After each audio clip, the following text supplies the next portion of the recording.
On est dans le projet KGB. J'assemble la caisse qui s'appelle téléphone. C'est un moment de souvenir et de réflexion. C'est presque un musée.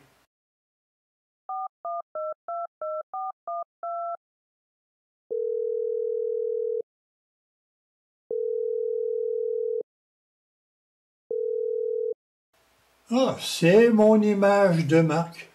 De toujours avoir un téléphone comme ça, un téléphone chandelle. C'est un peu comme les Américains, là, les animateurs. Ils ont souvent un vieux micro quand ils font des entrevues. Bon, cet objet est réservé aux studios vidéo et ça ne se retrouve pas dans la caisse dédiée au téléphone, mais ça fait partie de la même famille. Premier élément, c'est un casque d'écoute et de micro tel qu'on en trouvait dans les centrales téléphoniques avant les systèmes d'intercommunication. Plus gros téléphone est bien connu, il m'a servi durant la majeure partie de ma vie. Il fut récupéré à l'arrivée des modèles numériques. Voilà pour les téléphones à fil. Le grand appareil gris, là, avec sa longue antenne, appartient à la première génération des téléphones cellulaires mobiles. Il y en avait dans les autos fixes à un moment donné, mais pas celui-là. C'est un Motorola, seulement un téléphone.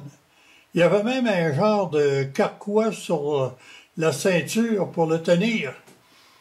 L'autre petite chose est un téléphone cellulaire, un iPhone, déjà très vieux, mais très jeune aussi. Il donnait accès à l'Internet, un petit ordinateur où on pouvait parler aussi. La caisse est pleine et les souvenirs abondent. Les meilleurs souvenirs sont les plus anciens.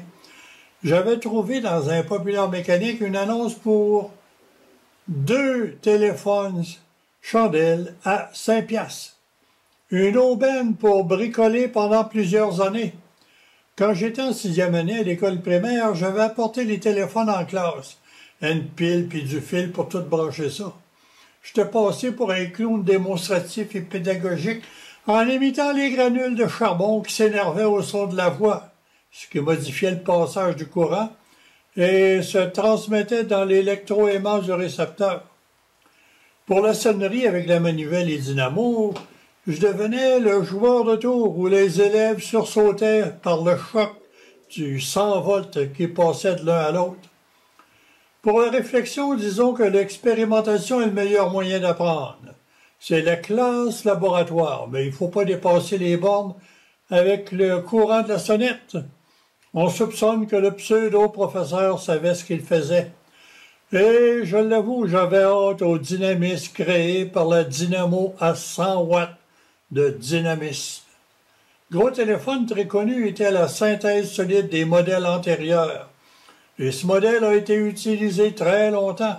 N'était modifié que par la compagnie, Bell ici. On avait la plupart du temps un seul appareil dans une maison, mais pas chez moi. J'en avais installé un à mon bureau où je donnais très souvent des cours supplémentaires aux confrères de classe un peu lents à suivre les explications du prof. Quand je réussissais pas, toute la classe avait un échec et là, le professeur devait recommencer. Avec le téléphone, c'est la distance et l'immédiateté de la communication qui étaient les principaux facteurs à considérer. Le Motorola cellulaire a marqué un grand changement dans le mode de la communication.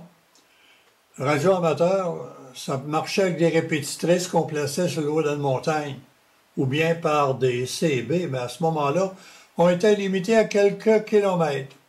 Cellulaire fonctionne par une multitude de petits transmetteurs qui se renvoient le signal jusqu'à destination. Un vrai sport. Mais le Motorola était gros et encombrant. Je le transportais dans mon porte-documents. C'est avec ce cellulaire que j'ai appris qu'on ne pourrait jamais utiliser ça en conduisant une auto. Ça termine la partie muséale de la caisse téléphone. Le petit dernier de la grosseur d'un calepin était un iPhone qui est déjà désuet après quelques années.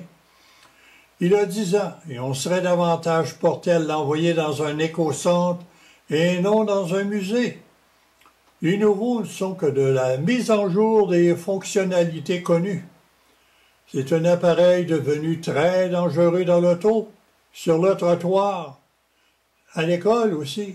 Ça remplace la réalité. Alors c'est ainsi que fut remplie la caisse téléphonique. Mais j'ai d'autres caisses qui s'en viennent.